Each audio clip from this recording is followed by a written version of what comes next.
So, ladies and gentlemen, good afternoon and welcome to our working session on new trade patterns and the implications for maritime transport. We have a distinguished and very interesting panel in terms of the panelists and their backgrounds. To my immediate right, we have Mr. Warren Truss, who is the Deputy Prime Minister of Australia and the Minister for Infrastructure and Regional Development. To his right, Mrs. Lydia Chingunga, who is the Deputy Minister of Transport of South Africa.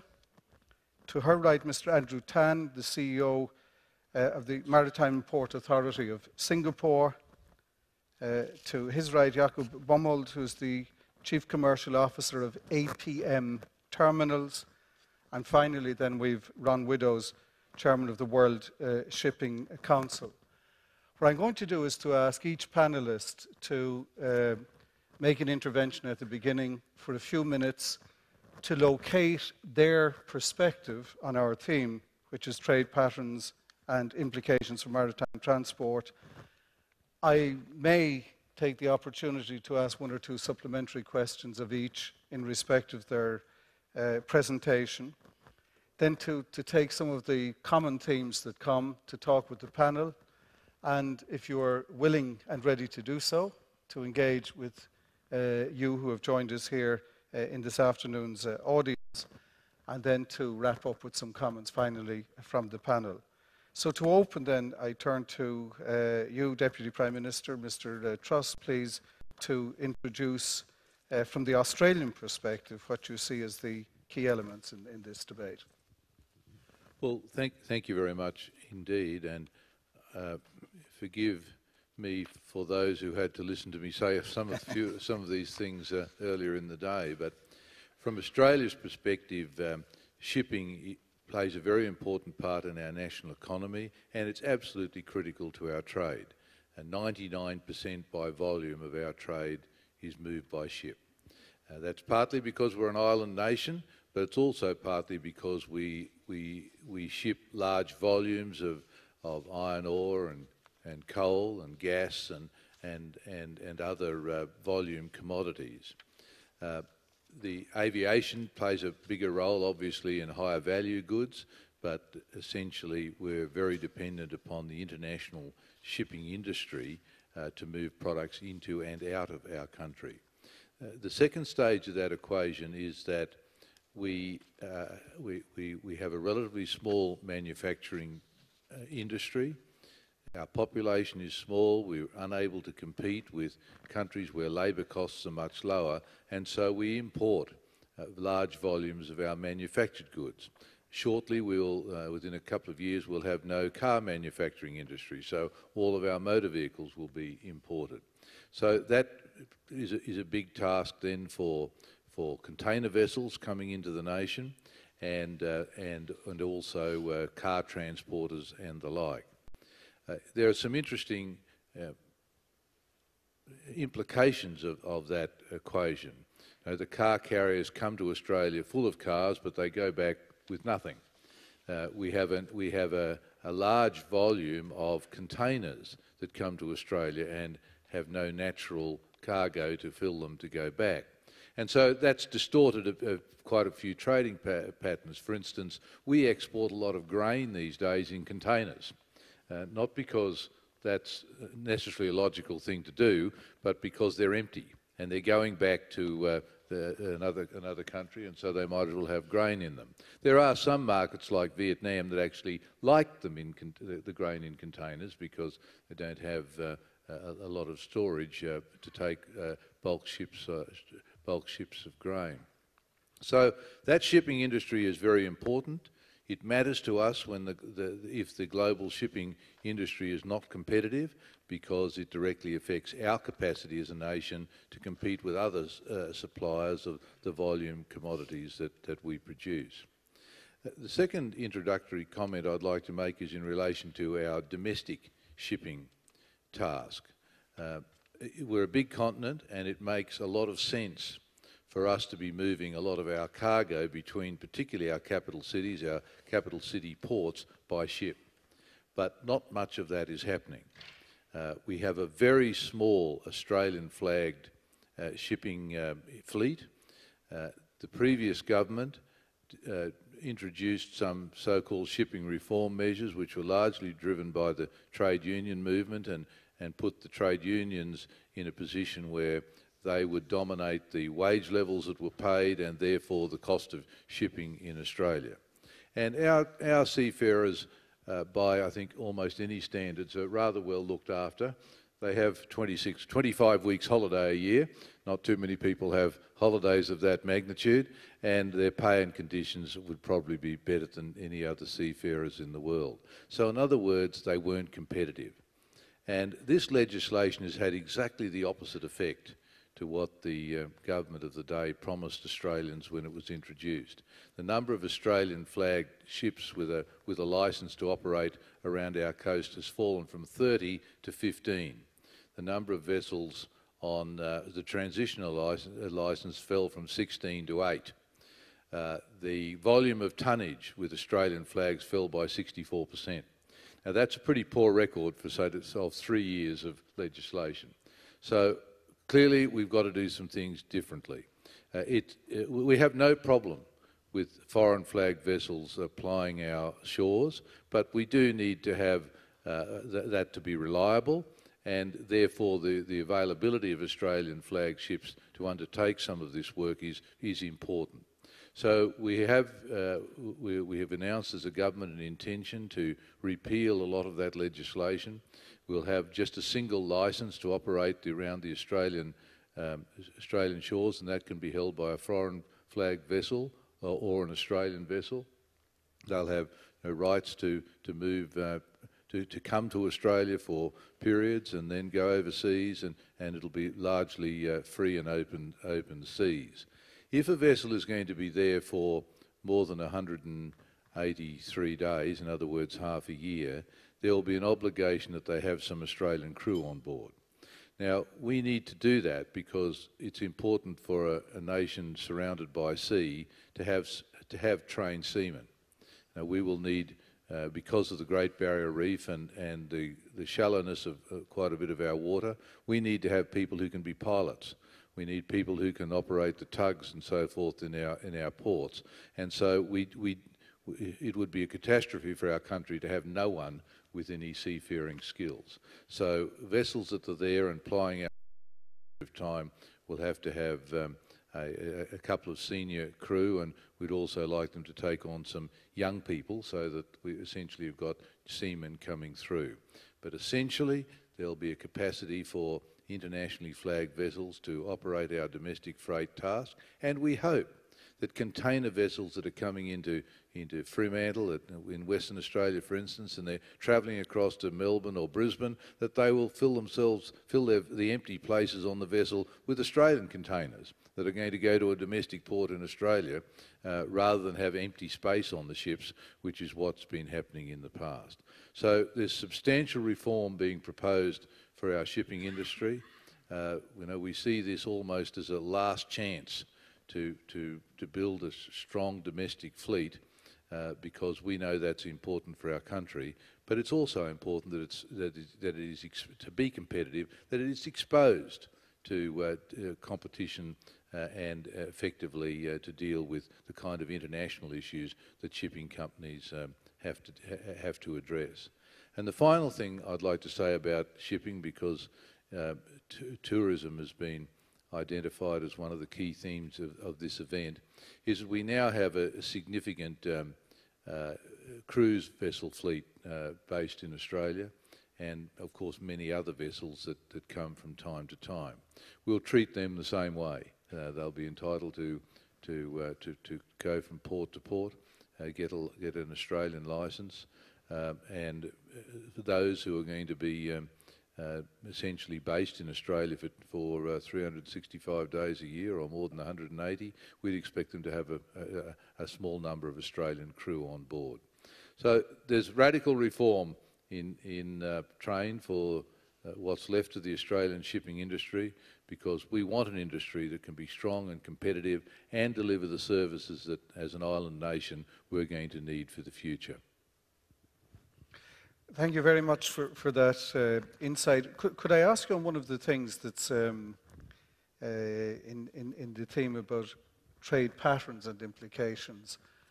One has a sense, obviously, of Australia as a huge supplier of raw materials to Asia in general, China in particular. How concentrated is that trade, not just in mining and quarrying, but also in that, from Australia to Asia versus Australia and the wider world? Oh, well, it's very heavily concentrated into Asia.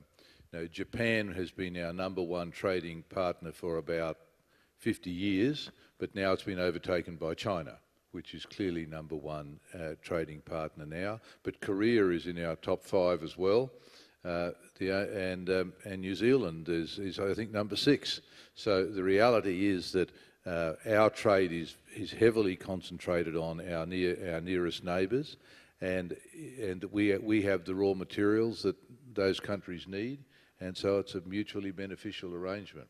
So our biggest coal market is Japan, our biggest iron ore market is China, our gas market is sort of between, we will overtake Qatar as the world's biggest gas exporter within 3 years. And so we are a major supplier of raw materials that need to travel by ship. One final question just on that. Given that scale and given the nature of the industry, and we'll go into this more a bit later about the scaling up to do with size of vessels, the nature of global fleets, what kind of an infrastructure, so you're the Minister for Infrastructure, what are you saying to your Finance Minister about Australia's needs to do with infrastructure that's fit for purpose, given those kind of trade patterns and volumes? Well, we are a federation of states in Australia rather than a country divided into states. And so many of the powers in relation to provision of ports, for instance, rest with the states. Okay. And so if a government is to be involved in the building of a port, well, then it would generally be the state government that would do that rather than federally. But increasingly our ports are privately built. Okay. And the ports that aren't privately built are being sold to the private sector. The Port of Melbourne is about to be sold to the private sector, and we expect it to bring a really big price. The Port of Sydney has recently been sold to the private sector. So increasingly it'll be the private sector that'll be building that port infrastructure. The government does get a bit involved in the railway lines going into the ports and the roads going into the ports, but the actual port infrastructure itself, including the channels, etc., are generally being provided by the private sector. The final thing I'd just like to say, though, in that context, the other issue where the federal government is obliged to take a very strong interest is vessels that are going to be travelling through the Great Barrier Reef or other environmentally sensitive areas. We do require that they carry pilots going through the Torres Strait where the water is quite shallow, and particularly those who are going through the channels through the Great Barrier Reef. The dangers to the reef may well be overstated by some of the environmental organisations around the world, but the reality is that the channels are often complicated. This is a reef that's 2,200 kilometres long and up to 100 kilometres wide, so it does require some specialist skills to take large vessels, the big new gas tankers, for instance, will go around the southern point of the Great Barrier Reef. So we do need to enforce some environmental regulations to make sure that precious global asset is not damaged. Thank you very much indeed. Let me turn, if I could, then to Mrs. Chigunga, who is the Deputy Minister for South Africa, to talk to us about South African maritime transport and trade patterns. No, thank you very much, Chairman, and thank you for this opportunity for being part of this panel session. Indeed, I'm Cindy Chikunga. I'm the Deputy Minister of Transport in the Republic of South Africa, but I also come from Africa. And in our view, the critical drivers for trade include, among others, production, manufacturing, consumption, innovative technologies, transportation, infrastructure development, and integration and harmonized policy environment. in the advent of globalization, which is driven largely by technological advancements, including a more enabled shipping transportation, there has been a large consolidation of manufacturing and production into specific locations for global consumption. The consumption is largely to the developed world, mainly the Organization for Economic Cooperation and Development. Presently, trends show that OECD continues to drive the consumption patterns of the world, manufactured and agricultural products. The level of consumption is also related to matters of class and socioeconomic circumstances. Innovation and technology has made it possible for the transport of input materials to the point of manufacturing. Efficient production and transportation of such production to the point of consumption has also been enhanced by technology advancement. The relationship between ownership of technology, the location of production facility, and where the consumption point is determine the most appropriate formula to be used when decisions on trade globalizations are made. The current scenario indicates that Africa, South America, and in fact Asia and Australia are source markets for minerals and energy resources required for manufacturing. In this instance, Africa is the most substantial sourcing market with the largest reserves of the much needed mineral and energy resources. History has it that Africa has the world's largest deposits for most of the internationally traded commodities.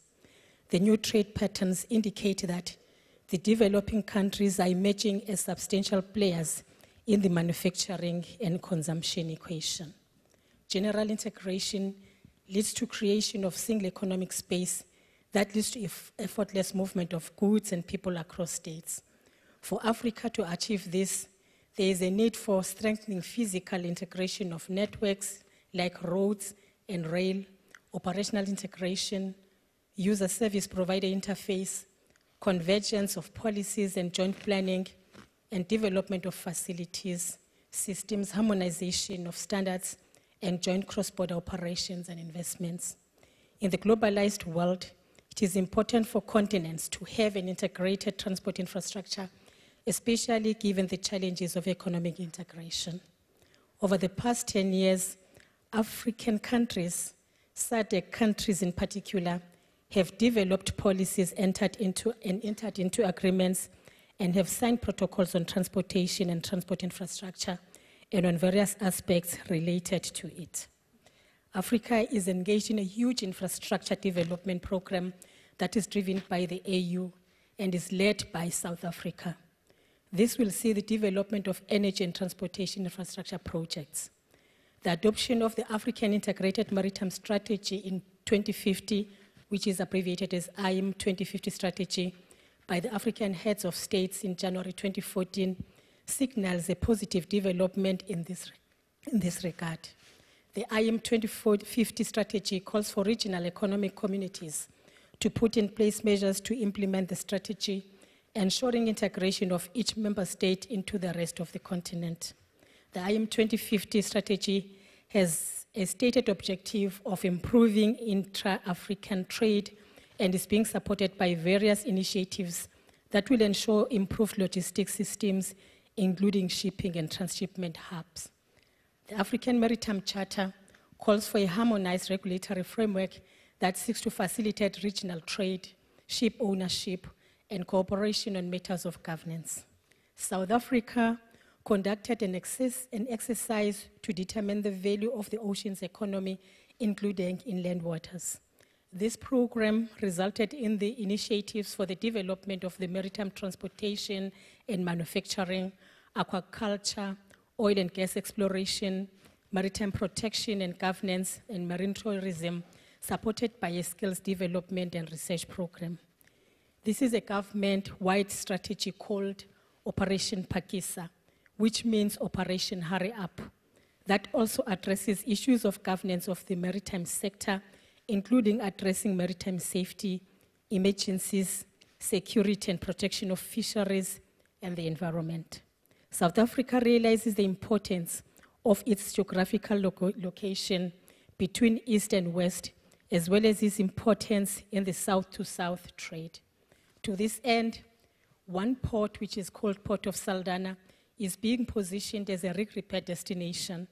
Another port is being positioned as a rig as well as offshore logistics supply destination, and that is the Port of Ngqura.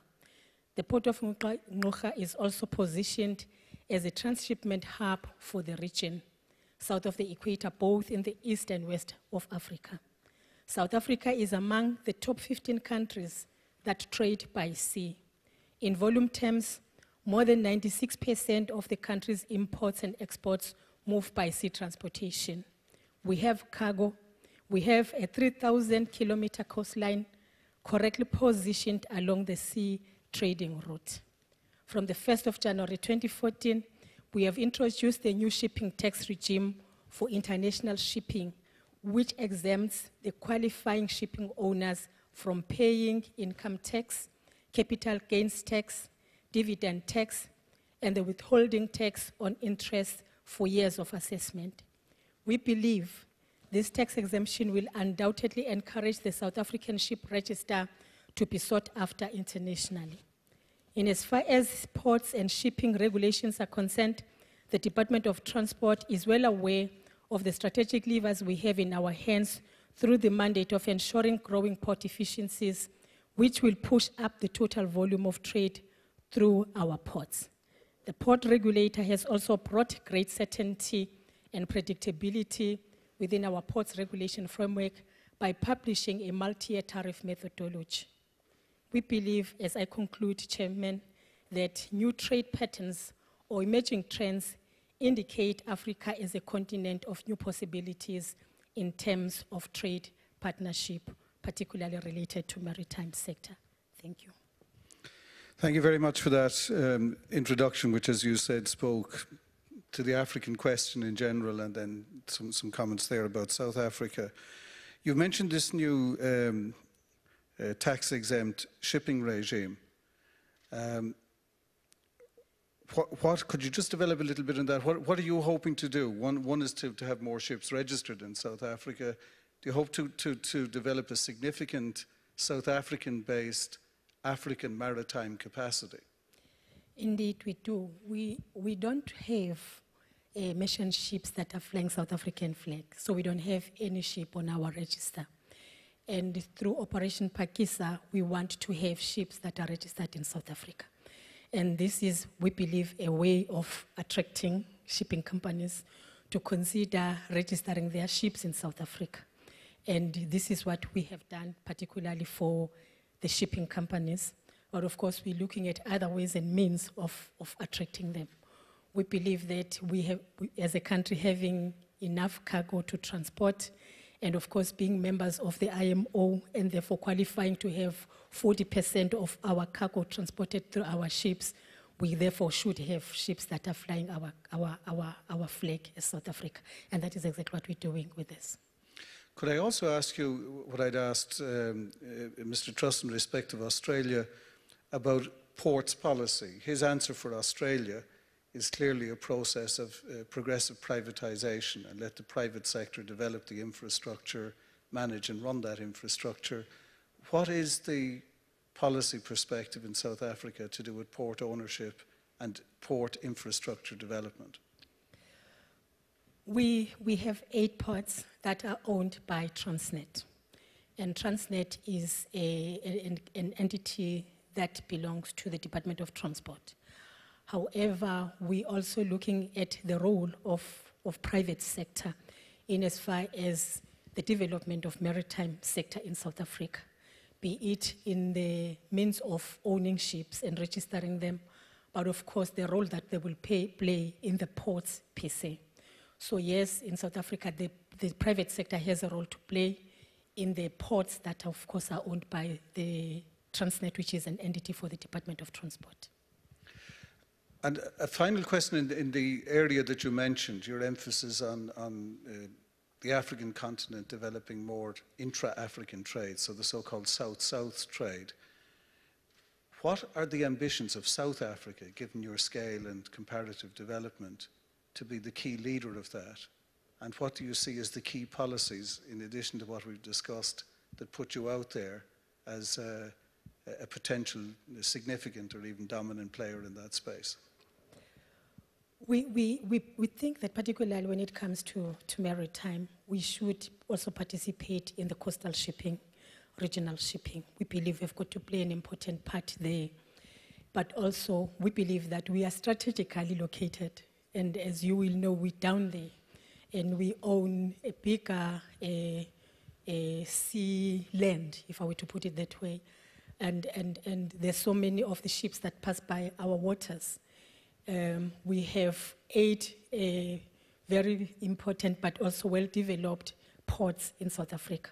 And we think that that puts us ahead of many of the African states when you look into the infrastructure that we have.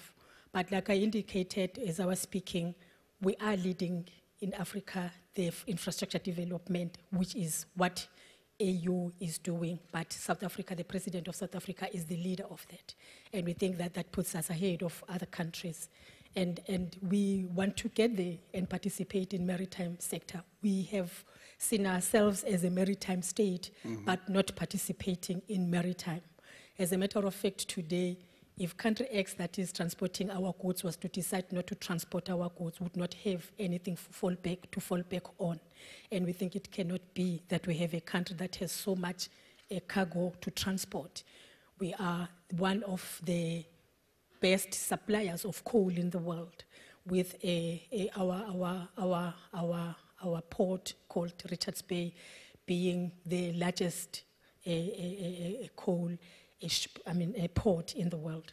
But of course, we carry all this and transport all that in foreign ships with 100% foreign seafarers in those ships.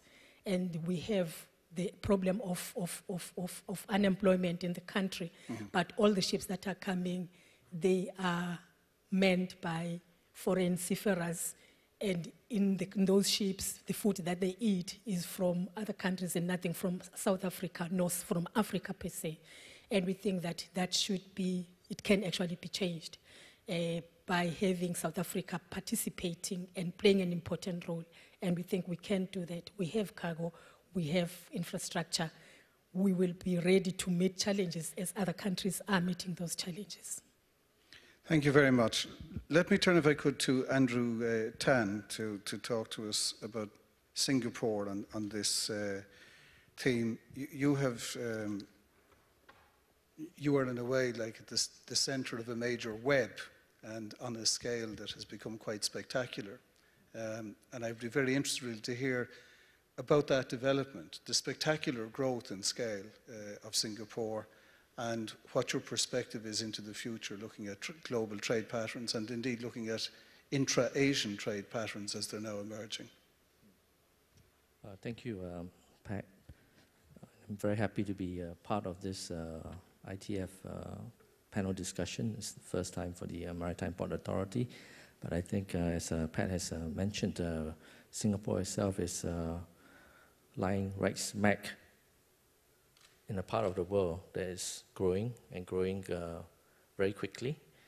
We're in the heart of Asia, and the heart of Asia itself is developing rapidly in terms of the rapid urbanization that we see, a growing middle class, major shifts in consumption patterns, and of course we are seeing many cities growing up in the region itself.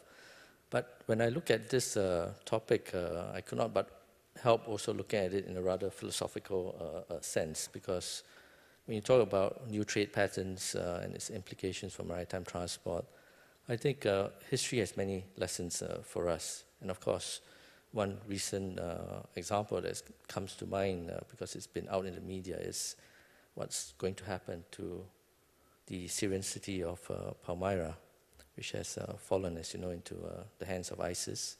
And those of you who are familiar with this Syrian city, in the ancient history, it was thriving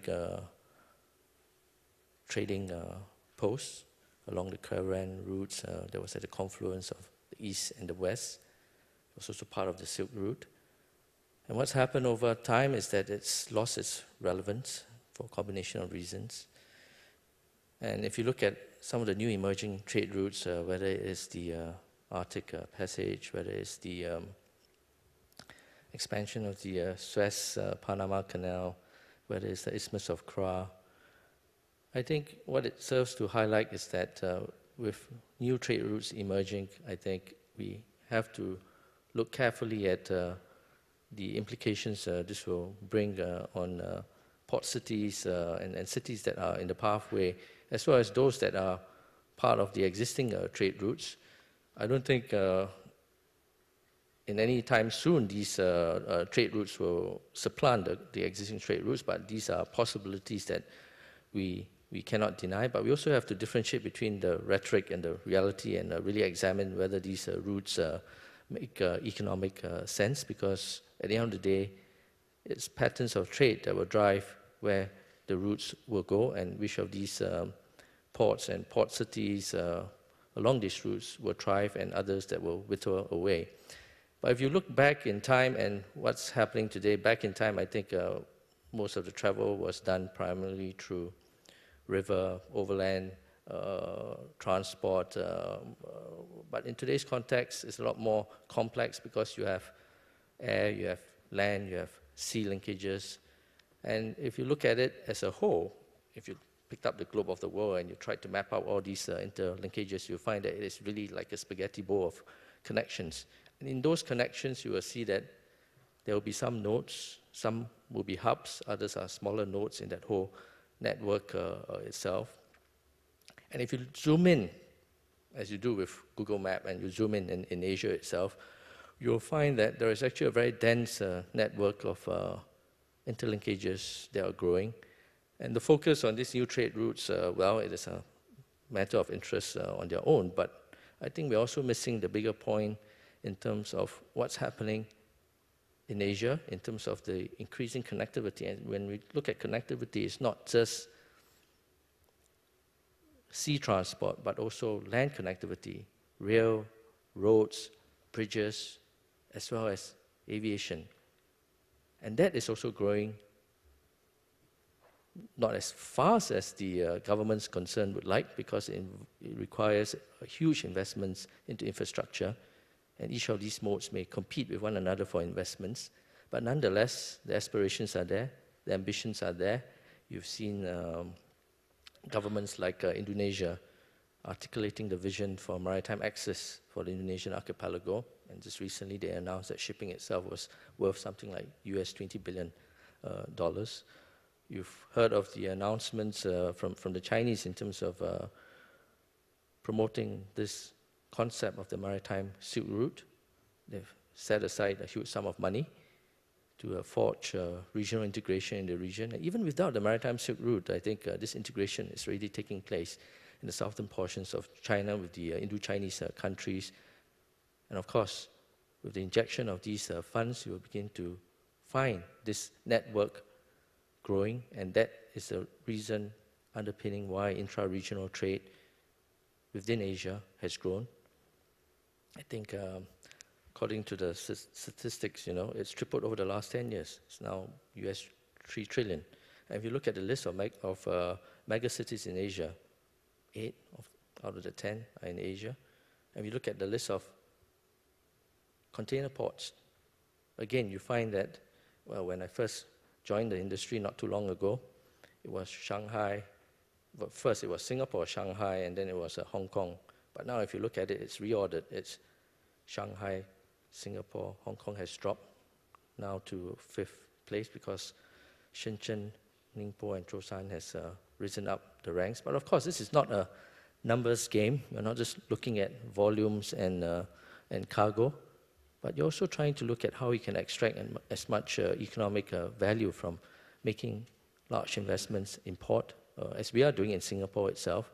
And how do you get the most returns from port? I think having them just move container boxes is one thing, but I think more importantly, how does the port link with the rest of the economic sector?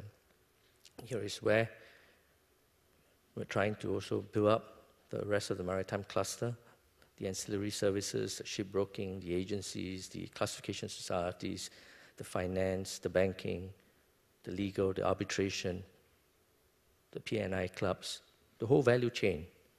And that can only come about if you have other sectors of the economy that are strong, like your financial banking institutions, I think you need, of course, a good, strong governance framework in order for business certainty. The rule of law applies.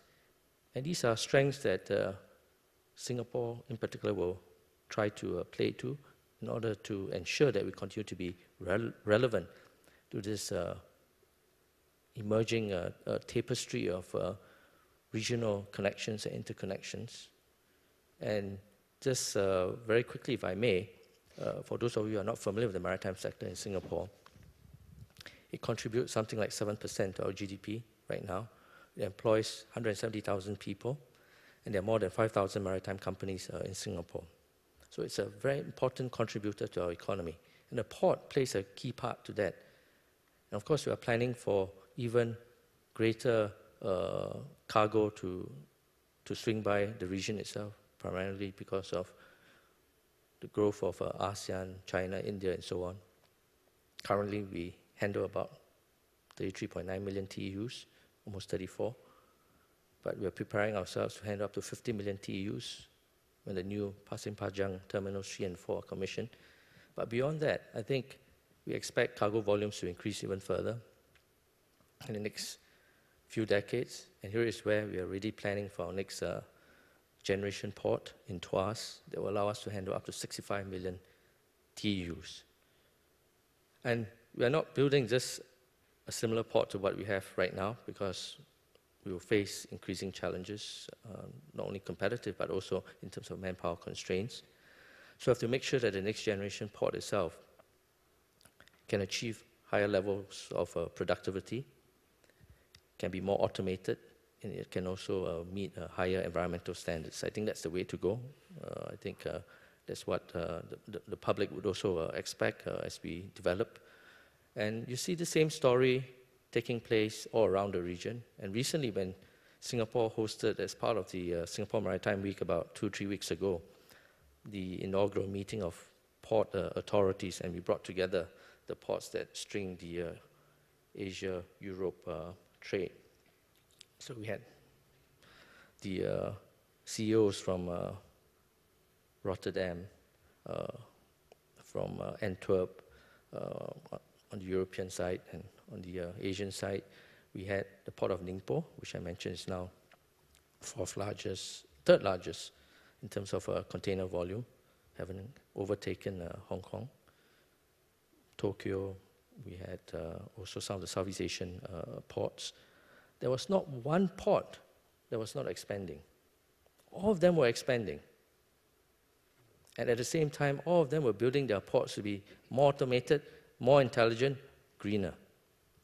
So I think if you're looking at it from our vantage point, the questions you have to ask yourself is, how are you going to stay in the game? How do you keep yourself competitive? At the end of the day, how do you stay relevant? So the fate of cities like Palmyra, Petra, or the other Asian cities that were along these ancient trade routes, I think, of course, success breeds a certain level of complacency. And I think what history is telling us is that you have to stay relevant, and that's what we plan to do. So I'll just pause this here. Thank you. That sounds very much like the famous novel, The Leopard, for everything must change for everything to remain the same. In other words, you have to run very fast to stay in the game.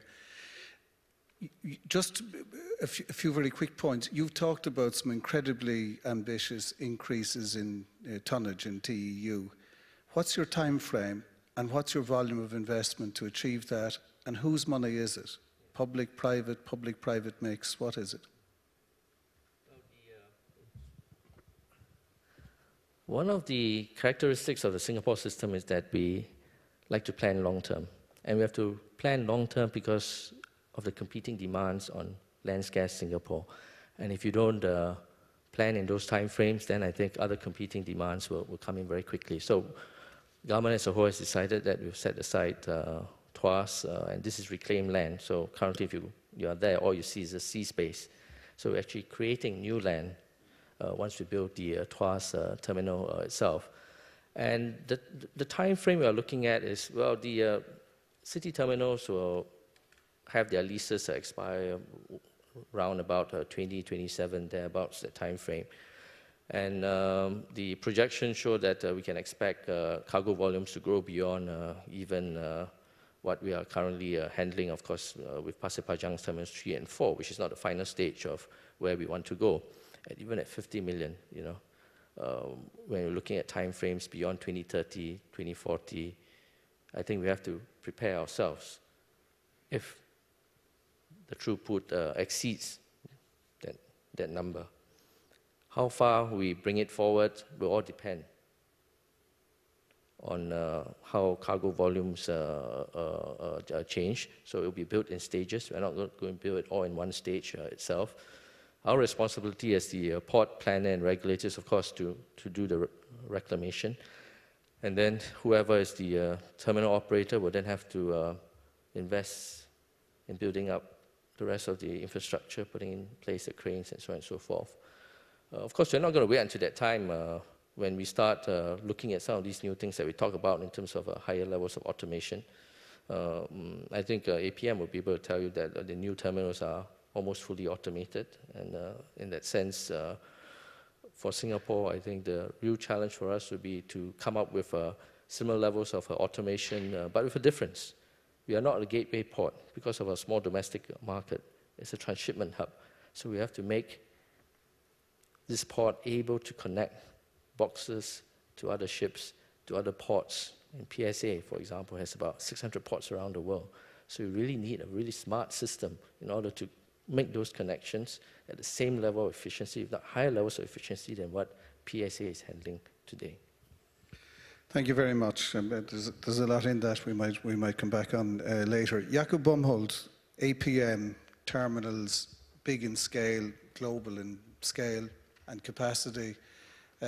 First, your introductory remarks, and we'll see where we go then with it. Thank you.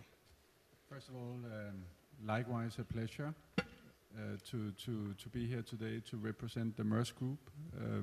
I hope I can share a little bit some insights with you, having worked in the container shipping sector for the last decade and have recently joined the terminals business. APMT is involved in 65 terminals at a global level. But I actually, before I go into some of the specifics, I just want to zoom out and talk a little bit about global trade. Some of you may know, but global trade at an annual basis have been growing by 6% every year since 1950. That may sound like a lot or not, but if you add it up and you compare to the baseline 60 years ago, it means that global trade volume has grown by a factor 35 in the last 65 years. So very, very significant. And for those of us who were involved in shipping, it was fairly easy to predict growth. Because basically what we would do when assessing growth prospects for the next 2 to 5 years is we would take a 2 to 3 trade multiplier to GDP, have a guesstimate for GDP growth in the respective area countries. And then normally that would actually turn out to be correct. This trade multiplier of 2 to 3 implied growth in container shipping of 8 to 9%. So both as port operators and at shipping lines, we experienced a fantastic growth curve that likely will not be seen again. But a lot of you will know that in 2008 there was a structural shift, and today we are facing a trade multiplier of around 1. That's a fundamental shift. And that implies that going forward, we look at growth for the container shipping sector of 3 to 5%, likely closer to 3 to 4% than to 5%. But there are a few important conclusions that I would like to share with you, because it may sound low, but I'll actually argue that it's not. First of all... Jakob, can I just ask you one thing on the number? Yeah, of course. You used the phrase that it's a structural shift. Yes. So that you're expecting it to last over a long stretch. Given that we had such a plunge in the global economy in 2008, why is it structural and not cyclical? Can you just make a comment on that? If we think about what was, I would probably answer by saying, why was it 2 to 3? And that's very much linked to globalization. So we saw outsourcing, particular to Asia, particular to China, whereas the consumption in mature markets was fueled by cheaper goods. And then certainly shipping played a role.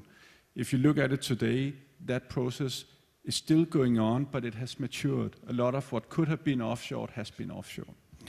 So if I come back and you accept that point, then I'll say 3%, 3 to 4%, that's still a growth industry. If I think about other industries like telecom, they would be dying for 3% growth every year. Retail, likewise. But then actually another quite important point is that today, with the incredible growth of the last 65 years, the global size of the container industry is to the tune of 140 million TU. So 3% of 140 million TU is still 4 million 20-foot containers added to an already big market.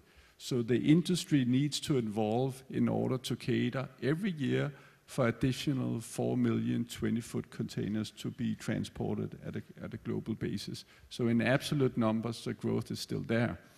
And then lastly, coming back to new trade patterns, I'll just argue the case for that both the US and Europe will remain important import areas. We predict that the current 14 million TU, or 20-foot containers, transported from Asia to the US in 2000, that was a number for 14, in 2030 will grow to 23 million 20-foot containers. And if we look at Europe, basically the same number, it will grow again from 14 million to 23 million. So we will argue the case that while there will be other growth areas, Europe and the US will remain very important import zones. And why is container shipping important for stakeholders outside the port and the container industry? First of all, it fuels international trade, and trade gives prosperity to ordinary people, not business people, ordinary people. And I'll just like to share a few examples that I have experienced. Next time, there may be some runners in this audience, and you go and buy a pair of Nike sneakers or Adidas sneakers. The transportation cost of bringing those sneakers, running shoes from Asia to Europe is 15 cents. You may pay $100 for them, but the transportation cost is 15 cents. That tells you something. By the way, I was once in a store and tried to use that as an argument to get a discount, and it didn't work. So I don't suggest you go down that route. Second example I'll share with you was when I was recently the CEO of an intra-European container company. And we could see that there was demand in the market to open a trade route from Morocco to Russia, carrying tomatoes. In the past, the exporters were not able to access Russia because you needed tomatoes. They're highly perishable, short shelf life, so you need speed to market. And it was too expensive to truck it. So we opened this dedicated trade route from Morocco to Russia in 9-10 days. And what happened? Immediately, the shippers found a way to connect to the buyers in Russia. Jobs were created in Morocco. Production was increased year on year. But also the consumers in Russia were able to access cheaper tomatoes. And that's a very clear example of how international trade really supports normal people. It makes goods available in the stores at cheaper prices, but it also creates jobs at the origin. In recent years, there has been one transformational force impacting container shipping, and that has been the increase in size of vessels. We have briefly touched upon it. The container lines have been investing in bigger ships with one purpose, and really two purposes, but one overriding purpose, and that is to reduce the unit cost. So by upsizing vessels, we could reduce the price that we would have to charge to recover costs to our customers. And that has certainly been instrumental in generating growth, because at the end of the day, what we can do as shipping line is to give a good service at a very competitive rate. That will make Australia or South Africa competitive for their exporters, and that's our contribution to society. So what I'd just like you to take away is that the container shipping market is still growing. That's important. We are part of a small part, but part of international trade. And then we are seeing, and maybe we can discuss it later on, a continued trend for bigger vessels for the container lines. Thank you. Well, it's almost a segue to your neighbour, but just before I turn to Ron Widdows, on the points that you've made and the scale of the operation you have, which is truly grand in scale, as you look at trade patterns into the future, you've mentioned the continued importance of United States and Europe as import zones. Mm-hmm. Where do you see the key links growing? Is it intra-Asian? Is it South-South to do with African trade? Yeah. And in a sense, without asking obviously for the inside commercial detail, yeah, as you would have your horizon scanner on about where do you need to be with terminal operations, what zones are you looking at as, yeah, places that you need to muscle up? Mm-hmm. Certainly intra-Asia is more from a container perspective, shipping line perspective, a very important trade. If you look at the last 5 years, despite the dip in the world economy, the trade continues to grow by 6%. It's very significant. It's 10%, a bit more than 10% of the global container transportation market. So intra-Asia most certainly will dominate even more going forward. But we are very passionate in our group about Africa. We believe there are a lot of opportunities. We believe that Africa hopefully and likely will have a positive decade and future ahead. And we would very much like, and we are committing a lot of investments to that area. We also have Latin America. It's a bit further away from where we are sitting today, but which also holds a lot of potential. So we have a lot of the emerging markets that we find very interesting. Having said that, I'll come back to the case I made that even in 2030, we'll still see Europe and the US as the two biggest import markets, and obviously Asia as the biggest export market. You talked then about the sneakers. It'll stay in my mind as a takeaway, the 15 cents that you add to the value through transport. Yeah. Does that mean, and you touched on this in your final remark, that we can expect that the biggest shippers will continue to push mega ships and the growth of mega ships as a measure of cost competitiveness? Mm. I think if there's one thing that is for sure is that we as container lines are under enormous pressure. Every day we check into the office to find ways to make it a little bit more cost competitive than yesterday, because our customers want a good, steady, reliable service at the most competitive price. And I think, by the way, it's understandable, because a lot of our customers are, for instance, retailers, and when each of us go and buy goods in the supermarket, we very much look at the price. So certainly they react rational. So we will continue to be under price pressure, which means, and that's, by the way, our job, that we will search for the most cost-efficient ways of transporting a container from Australia or from South Africa to its destination. And that's our contribution to society. And one of the ways of doing so is to find the most optimal tonnage for that particular market. It doesn't mean that it will every time be the 20,000 TEU size vessels, because in certain markets there are nautical restrictions that are hard to change. But it's our job to push the limit. That's a private sector opportunity of responsibility, really. to do so. So the trend towards bigger ships is continuing. If you look at the order book, basically shipping lines today order the big vessels. That's what's happening. Jakob, thank you very much for that. There's a lot in it, and I think, as I said, it's a nice segue to Ron Widows, who's World Shipping Council.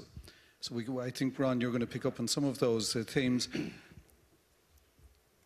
There are really two sets, I suppose, to remarks of Ron. One is the World Shipping Council sense, and one I know, Ron, you're going to take a little look back, because this is a theme that has been discussed here before, and look back at the last few years of where things have gone versus what people were talking about just a few years ago here at the ITF.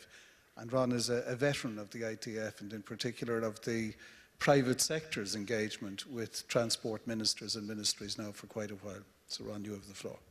Okay, thank you. You can tell he's a sales guy, by the way. So, a couple numbers I think that are pretty interesting before my comments. Those Nike shoes built in Vietnam.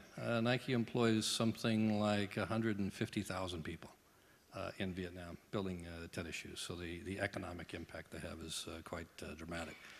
Container shipping overall on a global basis, on an annual basis, moves roughly $4.5 trillion worth of goods globally. Something order of magnitude 60% of world GDP on the ocean in container ships. So a significant impact on global economic health. What we've seen in the last, say, 4 decades is not only growth in trade overall, but interestingly, significant shifts. So we've seen shifts in sourcing that have migrated. Manufacturing has migrated. As it's migrated, new trade routes open up, new capabilities are required. If you go back 3 decades ago, there wasn't much in the way of terminals in China. China now has a terminal network collectively the largest in the world. So as trade migrates around, infrastructure development tends to follow. Over the last 2 decades, the most significant trend, of course, has been things built in China. You know, everything built in China, shipping to everywhere in the world. Of late, the interesting development in terms of changing trade patterns has to do with the churn within Asia. That certainly is something that you heard from a couple of the prior speakers. The inter-Asia trade now is roughly 60 million TEUs. It's twice the size of the overall trade Asia-Europe or the Trans-Pacific. It is enormous. And the interesting development there is it's not just, it's just grown absolutely, but the nature has changed. So as China has become more of a consuming nation, and is not just importing raw materials, importing manufactured goods. So many of the countries in the broader Asian region China's the largest trading partner now for countries that for years, the largest trading partner was the US, or in the case of raw materials, Japan. So those changes have caused changes in the individual lanes. That has caused changes in ship sizes. It has an impact on port and port development. It's still an evolving picture. You still have many countries within Asia that are capped or restricted in terms of their ability to play in this game because of inadequate infrastructure. India, an enormous potential, but the infrastructure has so far to go. Ambitious plans, but has so far to go to be able to build more efficient networks, serve it with much larger ships, drive down cost, and be much more effective, and bring India into a marketplace and participation that they just simply can't access today because of the effective infrastructure. So the changes within Asia have enormous implications to the global network. So as ships get bigger, as 20,000 TEU ships call in Singapore, the amount of feedering and the onward connectivity increases the flows in many of the lanes. And many of those lanes have the same needs of the traditional large east-west trades for larger ships to drive down costs, and you have impediments. Developments for sure, but impediments. Indonesia, India, as I said, other countries, other regions in other parts of the world. Africa, developing, but has ways to go in terms of developing capability to handle significantly larger ships that has a fairly dramatic impact on transportation cost and ultimately the cost of goods and the competitiveness of those countries.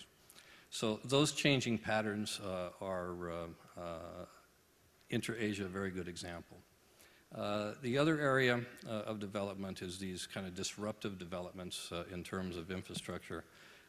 You heard earlier big plans involving China and other countries in Asia and into the European region.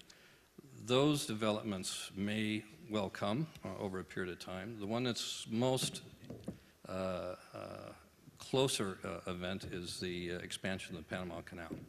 So the expansion of the canal, not just a regional implication, but it has a global implication because of how that will affect the construction of ship networks, the size of ships that will be able to transit, what that will do for transportation costs, efficiency, environmental impact on a per container basis goes down as these ships get significantly larger.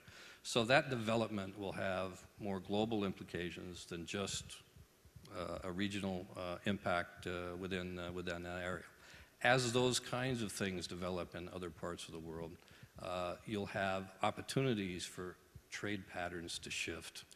Infrastructure will develop that will support networks, and that will continue to evolve. I think the third area that I would want to spend a little bit of time is the issue of scale and what is developed. As the industry has seen two players become really gargantuan compared to their competitors. There's not many industries where you have an entire sector where two are 4 or 5 or 6 times the size of their competitors. That has brought pressure on the rest of the industry to find ways to gain scale. So the industry has begun to coalesce around large consortium or alliances for small, medium-sized players to attain scale through aggregating their volume. That begins to close the gap a little bit with some of the largest players, but what it brings is an enormous amount of complexity. So the industry overall saw huge pressures from higher fuel prices and a drive to slow down their ship networks.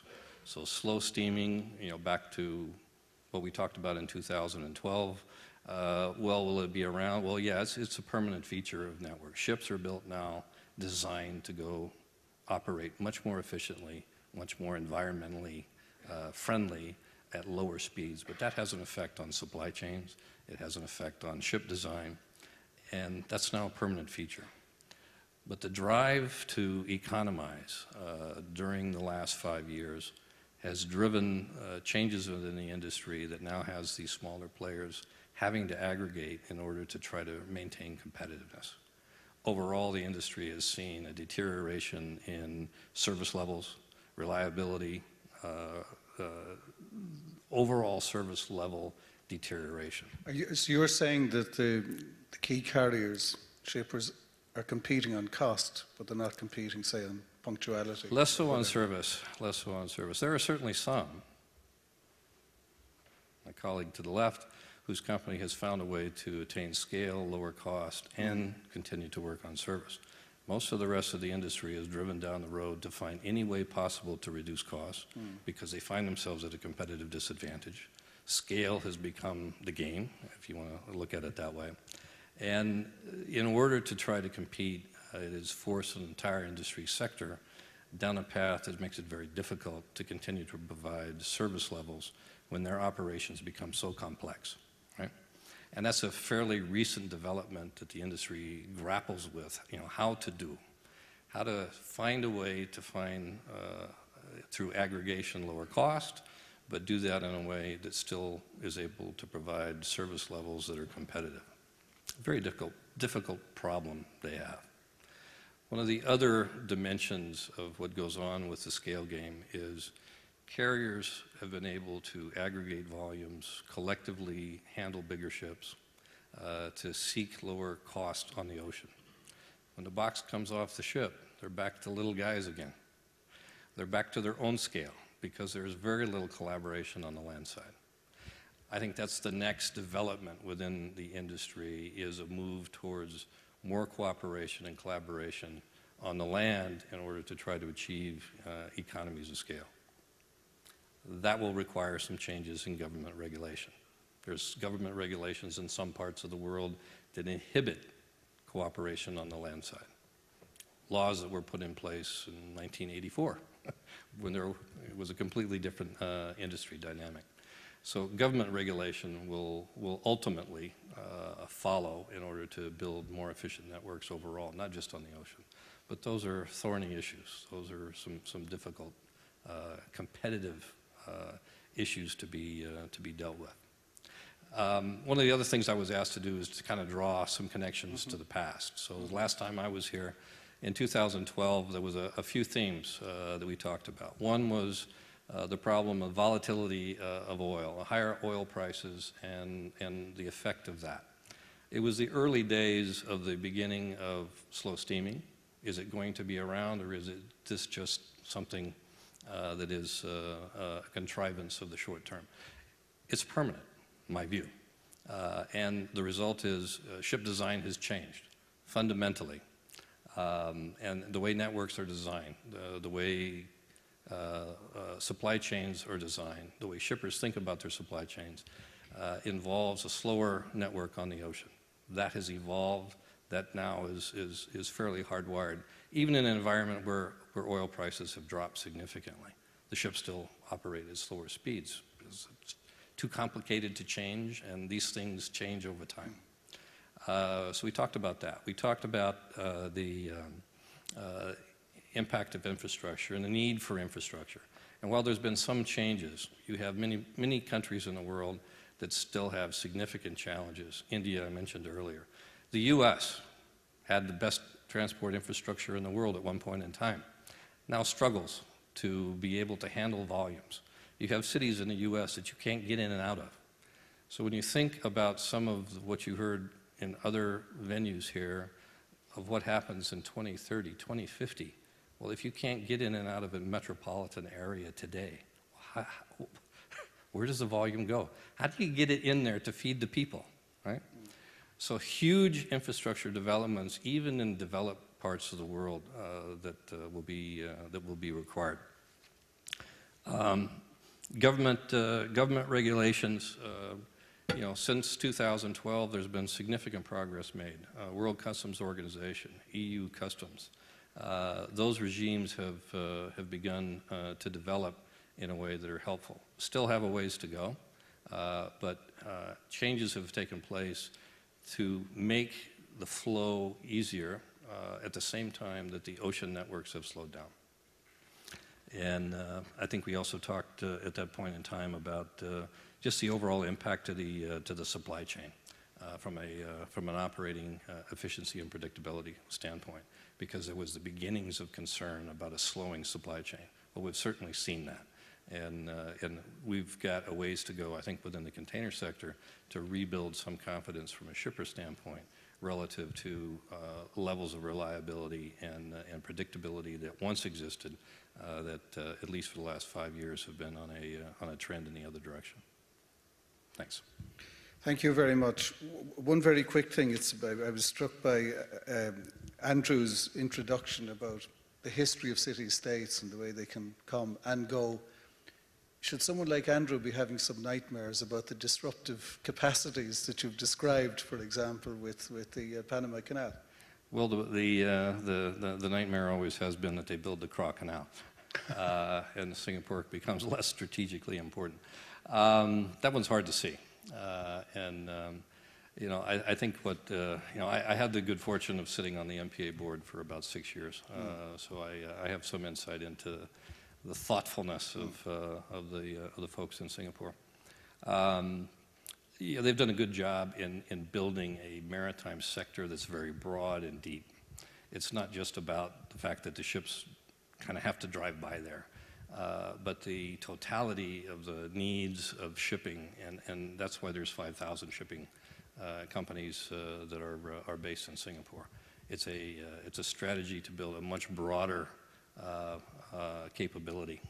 So ships go there, yeah, they have to drive by, but they go there for a lot of reasons, and they take advantage of capabilities there that won't necessarily exist in other parts of the world. So they're probably secure for a while.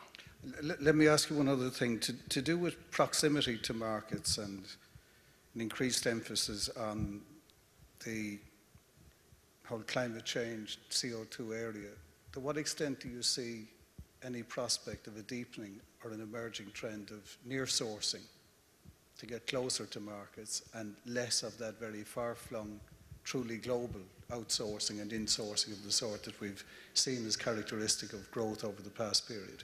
Yeah, some certainly, but you know, when you can move sourcing, from Shanghai to Chongqing within China, that difference allows you to access labor that's 60% of what it is in Shanghai.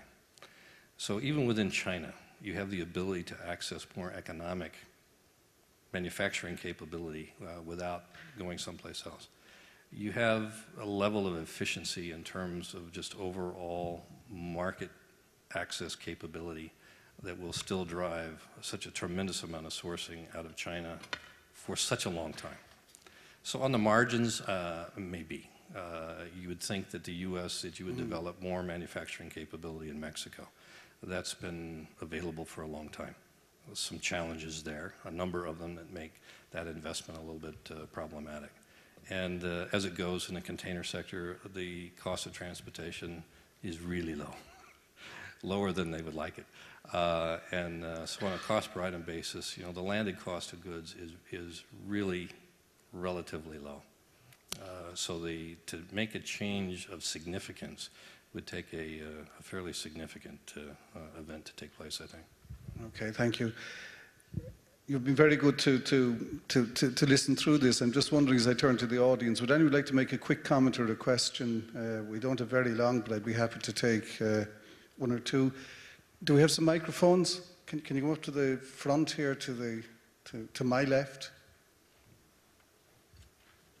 Just introduce yourself and then make the comment or pose the question to any member of the panel that you might like. José San Martín from the Mexican Transportation Institute.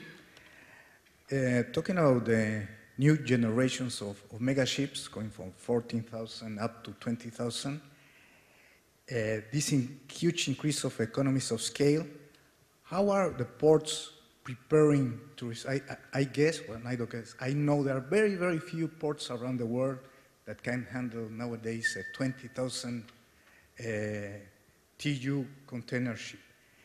And this will require enormous capital investments for new infrastructure, deeper ports, new protection works, new piers, yards, and not only at the ports, but on the inland infrastructure. Is there a limit between economies of scale in the sea and the economies of scale of port and inland infrastructure? A point of break. Okay, thank you for that. Any other question or comment? Yes, please. If we can pass it just down behind. Yeah. Thank you. Rob Fitzpatrick from National ICT Australia. Particularly picking up on points that Mr. Widows, you raised about the structural change through the maritime sector. It strikes me we're in the age and days of big data. There's a lot of data or data around the world, and the transport sector is a sector that has not traditionally used that data or shared data. So how is that going to transform this sector? When will it transform, and what are the implications of port community systems and similar? Maybe to everyone. Yeah, thank you very much. And over here, again on my left.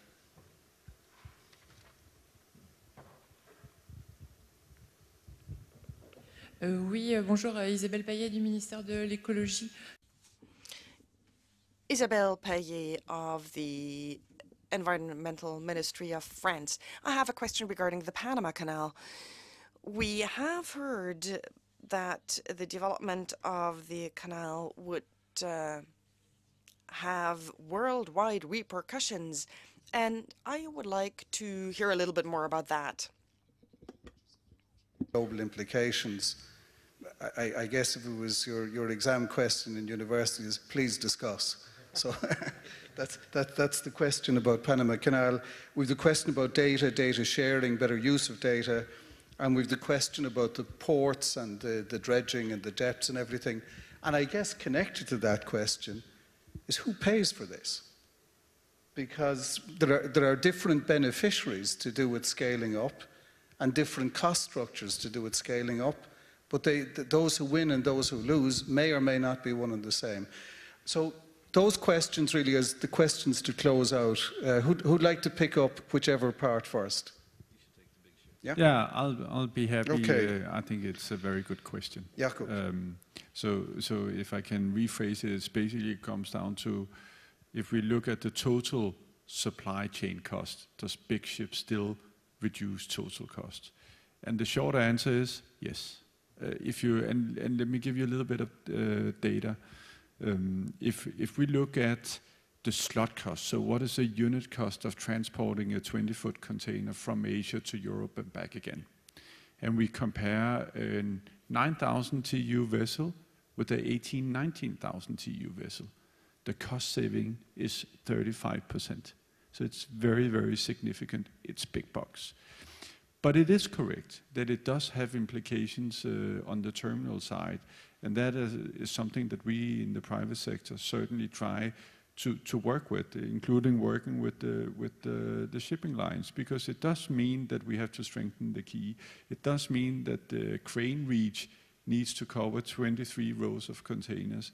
It does mean that the inland connections needs to be enhanced, but there are also advantages, because we can get a better port productivity with bigger size calls, because you can imagine bringing a vessel into the pier and then operating small scale where you can only apply 2 cranes doesn't give as much productivity as if you have a big ship in and you can deploy 5 cranes at the same time.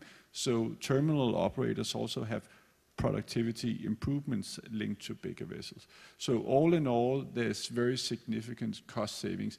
And I dare to say I have the evidence for you, because if you look at the rate that the shippers have received over the last 15 years, it has dropped every year. And rates could only drop if costs are taken out of the system, really. Because if not, the shipping lines would bleed more than they did in the past, and they're all bleeding today, but they also did 15 years ago.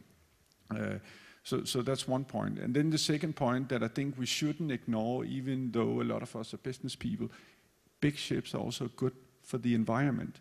In our group, and I'm sure that goes for many other companies, we made a CO2 commitment that we went out externally with and said, if we take 2007 as our baseline, by 2020 we will have reduced our CO2 emission by 60%. In 14, we reached 40 of the 60%. Does it matter? Certainly. If we can reduce CO2 emission by 60%, it's the equivalent of all the CO2 emissions of all the cars in France for 1 year. So it really has a tremendous impact when we as a shipping community operate in an environmentally friendly manner.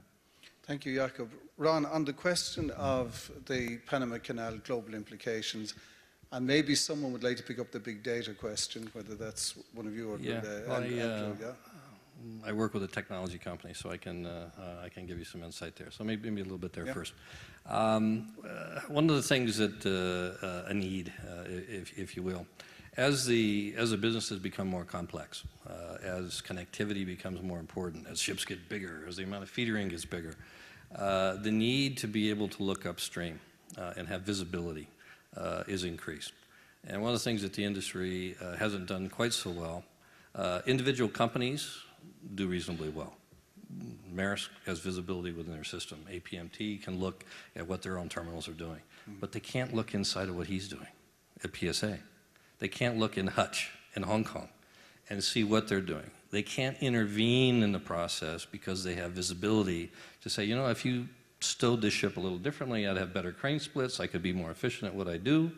So that collaboration or communication between competing companies, there's a lot of issues with that in and of itself, but visibility, the tools, the data is there. And it's really a function of building new visibility tools and having a mindset shift to collaborate more in order to take advantage of that. And I think you're going to see that develop in the next next couple of years. I don't think it's going to take very long because it's one of those last areas of opportunity to really have an impact on efficiency. Okay? Now, Panama Canal. The Panama Canal gets bigger, the result of which is ships up to 12, 13,000 TEUs can transit, where today it's served by Panamax ships, which have an effective capacity of about 3,800 TEUs. They're 5,000 TEUs or lower. So the economic shift in scale is enormous. That opens up opportunities not just for the container sector, but even commodity movements from countries to improve connectivity. So connectivity will improve, access to markets will improve, and that won't be limited just to the effects within Latin America or opening up flow to and from the U.S. East Coast. So it has a much larger implication in terms of how that affects service and how the shipping companies build their networks, how much direct line haul they do versus feedering and connectivity. And it'll affect infrastructure development broadly in that area of the world as well. Thank you. Andrew, any last comment? Oh, thank you, Pat. Not so much last comments, but I was just intrigued by the earlier question about whether better use can be made of data, and that's something which we are thinking very hard about. And in fact, recently the MPA we've launched an app that you can download from the Android and Apple iTunes store that gives you all kinds of information, not only about what the MPA collects, but also in terms of ship arrival, departure schedules. And basically, we intend to build upon that in terms of a way to provide, or rather reduce the information asymmetry, although some people would rather have that information asymmetry. That's how they can arbitrage on that. But otherwise, I think here is where regulators like ourselves can play a role. So one of the things we did last year was actually organize a smart port hackathon. I know hackathon is not something that you usually do in ports, you do in other sectors, but we thought there was one good way in which we could bring together different stakeholders. So we brought in PSA, we brought in Jurong Port, we brought in logistic companies, we brought in people who were coders, data visualizers, and so on. And basically, we just brought together quite a number of data sets. We anonymized it, and then we let them play around with it, and they were able to come up with some very interesting applications, whether it's to optimize the berths, whether it is to predict and analyze whether you could have incidents or accidents in the ports by looking at the trend of incidents. And this year, we are going to go into our second hackathon because we see the potential in terms of bringing in the community to develop B2B solutions. And if you look at the industry itself, it's really an industry where most of the time you're not behind a desk, you're actually out there moving around, and it's a very mobile driven industry. And here is where we want to leverage on smartphones and other mobile devices. And we're also in discussions with some companies to leverage on data analytics to deter and to prevent incidents from happening in our port. So I think there's great potential for us to leverage on data to better manage port operations, and also in terms of what Ron was talking about in terms of having that data shared between the terminal operators and also the ship operators and the freight forwarders. So that's something we need to work on. There are always concerns about commercial sensitivities, people not wanting to share the data, but I think to the extent that we can release such data, I think we should encourage that. And in fact, ships that have AIS, that's a lot of information there. And of course, at the same time, we also have to safeguard against those who make use of this information for negative purposes. And here is where the cyber security efforts will have to kick in, even as you look at what data can be released and how it is released. But certainly I would agree with the move towards encouraging more of such data to be shared. Yeah. Thank you. Minister Chikunga. No, thank you, Chairman, and thank you for having me here. I think I've assisted to dilute this man-only panelist. Exactly. Yes, but I think that Africa is emerging as one of the strong economies. And I want to believe that we will not develop Africa if we do not allow Africa to participate in maritime services and maritime sector. And I think probably I'm saying what even the Secretary General of the IMO said in Japan, that we have been for a long time talking about Africa's development, and Africa doesn't develop because probably we've not looked into this other aspect. And as I'm agreeing with my colleague here on issues related to data, but I also believe that we have what it takes as Africa to be important role players in maritime sector, taking into account the totality of capabilities. We think we can also do that, learning from countries such as Singapore that have been in the industry, and we can also develop a great deal. But I also want to say that any investor must look towards Africa. There's future in Africa for investors. Europe has always been our very important strategic partners when it comes to trade. And I agree with the panelists there that there have indeed been some changes, but of course, Europe continues to be an important strategic trading partner for Africa, but for South Africa in particular. I think that will be what I will say. This being my maiden speech and being part of this panelist for the first time, I think maybe I deserve to get a little bit of prize 1, 2, or 3. Thank you. Well, very, very well done for your first outing, and congratulations on it. And indeed, as you do remark, you hold up one side of the gender balance here on this panel. Deputy Prime Minister Warren Tuss, closing remark. Well, in response to a couple of the questions, I think that the size of vessels is going to have an effect on trade and the relative competitiveness of various markets. You know, for instance, Brazil is proposing to build very large vessels to move iron ore, and for the first time, I guess, Australia's got a competitor on the Chinese market. China was never very keen to take those vessels in the past because of the professed concern about the structural integrity of vessels of that size, and also the ability of their ports to take such a large vessel. But what it does do is neutralise some of the advantage that Australia has into that market, because our vessels will be a bit smaller. They're still big ships by any standards, but they're not. We'd have difficulty getting 400,000 tonne vessels into most of our iron ore ports. So that it can change the equation. There's no two ways about that. The only other comment I'd make about statistics, I thought we produced statistics by the bucketful. I'm always sort of signing off on reports on details and comparative details about what goes through each of the Australian ports. So if we're not satisfying your needs in that regard, well, so long as it doesn't create a new red tape paper war, then I'm more than happy to make sure you have whatever statistics you want. Well, thank you very much indeed. I mean, we've covered a very wide range of themes here this afternoon. Size certainly is one of the key messages, that there seems to be a common thread across all of the speakers. On the data side, I think the issue sometimes is not even the collection of data or its availability, it's the ability when it is visible, and particularly when it's at the level of tracking individual goods and so on, that people good at data analytics see all sorts of possibilities inside it that the traditional collection and publication of data misses, because it hasn't been looking for that.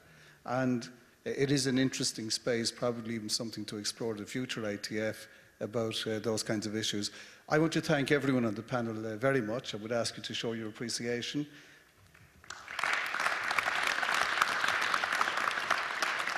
And I remind you that you were invited to join the presidency at a reception at 16:45, so just a few minutes' time in an adjacent building here. And have a good evening. Thank you very much indeed.